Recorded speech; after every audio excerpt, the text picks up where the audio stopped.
Assalamualaikum warahmatullahi wabarakatuh. Perkenalkan, nama saya Haris Komar Zamani. Saya dari Sistem Informasi A 2019 dari Universitas Mulawarman. Pada kali ini saya akan menjelaskan cara penggunaan program digital forensik, yaitu pada saat ini saya akan menggunakan autopsi dan FTK Imager. Pada kali ini saya akan menggunakan autopsi untuk melakukan forensik data non volatil dan FTK Imager sebagai pengambilan forensik pada random access memory atau RAM. Yang pertama adalah menggunakan autopsi. Apa itu forensik data non volatil? Data non volatil adalah data-data yang berada di dalam data-data yang berada di dalam sistem sebelum sistem itu dimatikan. Jadi biasanya data-data non volatil ini terdapat pada hard drive atau USB drive, dan data tersebut akan tersimpan kalau drive tersebut dicabut atau sistemnya dimatikan. Jadi saat ini saya punya flash disk dan saya punya gambar password. Gambar password ini jika kita hapus,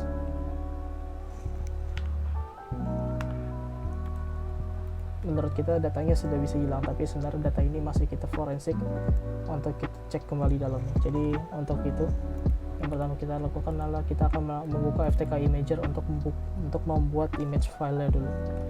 Image file di sini akan membuat copy dari drive tersebut agar dapat kita forensik datanya. Pertama kita create this image, baru ambil dari physical drive karena kita menggunakan USB, baru pilih USB drive tadi, baru untuk destination-nya kita akan ditanya destination image type-nya. Untuk saat ini kita akan menggunakan raw type image, dan ini agar bisa digunakan oleh aplikasi yang lain karena ekstensinya universal. Jadi pada saat ini kita bisa mengisi informasinya seperti case number. Kita coba isi 1 misalnya, evidence numbernya 1, untuk description examiner itu nama saya sendiri, harus kemaru zaman. Note-nya tidak perlu diisi. Image destination foldernya mari saya taruh di desktop dulu. Image filenya flash disk finish, dan dia kemudian akan membuat image dari USB drive tersebut. Tergantung dari besar USB drive dan kemampuan sistem kita, proses ini akan memakan waktu yang lumayan lama.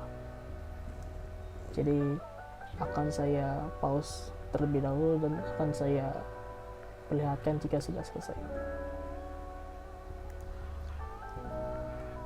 Ya, seperti yang sudah dilihat, waktu yang berjalan sekitar 7 menit 40 detik untuk membuat image file dari USB drive tersebut. Setelah file image terbuat, kita akan membuka autopsi. Autopsi di sini akan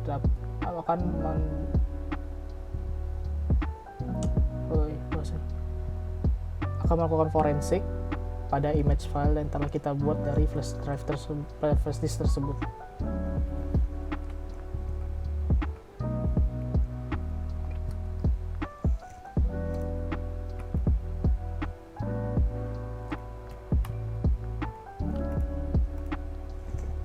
Allow saja aksesnya, dan kita membuat case baru, case name flash disk, allow akses. Base directory taruh di dokumen saja. Tugas kita forensik.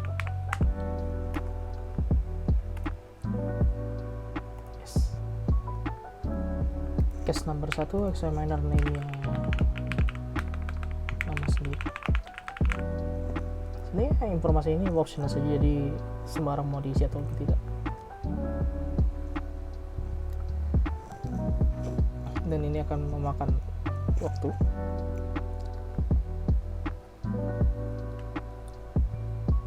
Dan ini baru membuat case-nya ya. Kita belum menambahkan source datanya. Nah ini. Untuk menambah source datanya, kita akan memilih DC image atau VM file yang dari kita buat. Terus kita ke desktop dan kita akan melihat flash disk tick 001. Ini adalah image file yang telah kita buat. Next saja terus.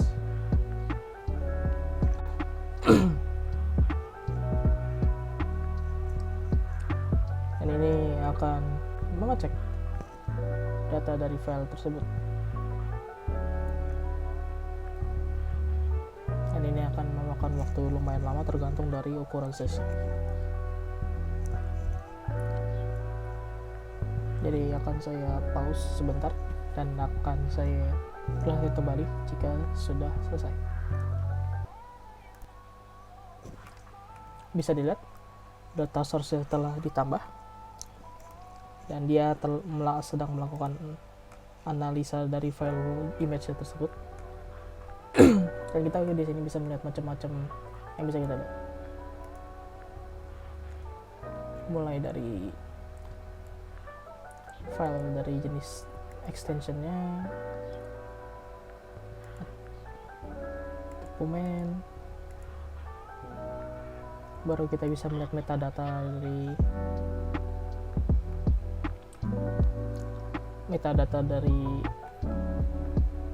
file yang terdapat dalam flash disk tersebut, dan kita bisa melihat file yang dihapus.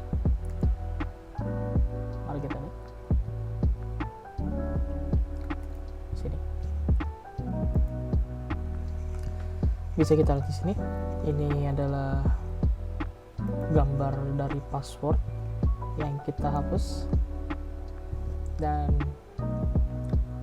ini gambarnya bisa kita restore menggunakan aplikasi seperti Recuva atau HDD Test, saya agak lupa. Jadi gambar kita bisa ambil lagi. Dan ini untuk mengecek apabila terjadi kecurangan yang dilakukan dan berusaha menghapus jejak digital. Kita akan lanjut yang kedua, yaitu membaca RAM atau melakukan forensik RAM atau random access memory. Yes. Seperti yang saya jelaskan tadi, yang saya lakukan adalah melakukan forensik pada data non volatil yang berada di dalam sistem dan tidak dapat diubah karena telah terhapus. Dan sekarang kita akan melakukan forensik data volatil yang selalu berubah sepanjang waktu, yaitu dengan mengambil data dari random access memory dan melakukan forensik. Jadi seperti ini, misalnya saya sedang recording menggunakan OBS Studio dan saya kemudian akan membuka Microsoft Edge, itu adalah browser yang saya gunakan. Dan misalnya saya buka WhatsApp,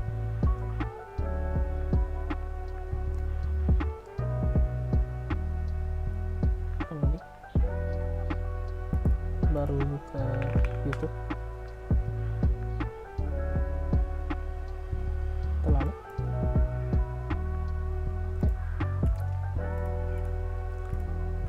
dan kemudian kita buka FTK Image. Aplikasi-aplikasi dan hal yang kita browsing itu akan tersimpan di dalam RAM sebelum akhirnya digantikan oleh data yang lain. Jadi data tadi itu bisa kita capture memorinya menggunakan FTK Imager. Jadi yang pertama adalah kita menggunakan capture memory yang ada di kiri atas. Destination path kita akan langsung ke desktop saja dulu. Menggunakan destination file name memdam.mem. .mem ini extension untuk memorinya. Dan kita akan langsung capture memory.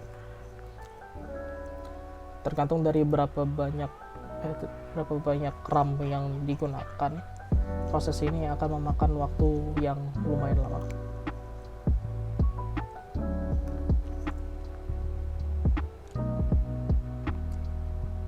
Akan saya pause dan akan saya play lagi ketika sudah selesai. Oke, sudah selesai. Memory capture finished successfully, dan memory capture ini akan berada di memdam.mem di tempat yang kita taruh direktorinya. Saya taruh di desktop saja untuk sebagai contoh. Dan kemudian kita akan menambah evidence itemnya berupa image file karena dia berupa image file. Dan kemudian kita pilih memdam.mem tadi. Ini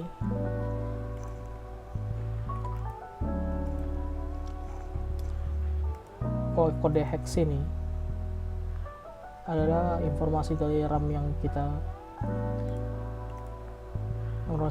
kita dan prosesnya.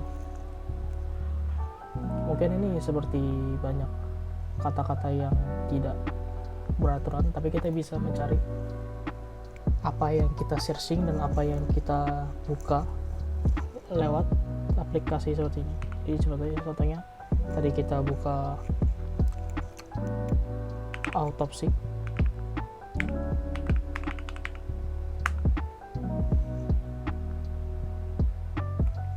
seperti ini kita mendapatkan autopsy. Baru kita buka Edge seperti ini, program file Microsoft Edge application edge.exe, dan kita dapat mengetahui apa yang kita barusan saja cari, atau kita browsing seperti yang saya tadi browsing WhatsApp.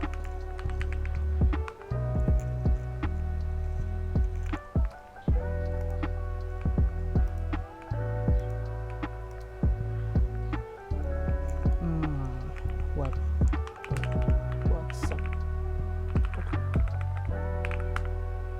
ya, seperti itulah. Jadi dia masuk ke dalam loading. Kemudian saya tadi juga buka YouTube seperti ini, dan terdeteksi. Sebenarnya ada aplikasi yang lebih friendly untuk user ya, jadi dia memiliki tampilan listnya, itu Belkasoft, tapi saya belum mendapatkan email dari Belkasoft untuk mendapatkan programnya. Jadi saya menggunakan FTK Imager sebagai contoh saya. Itu saja dari saya. Saya mohon maaf jika presentasi saya banyak kesalahan. Saya akhiri. Wassalamualaikum warahmatullahi wabarakatuh.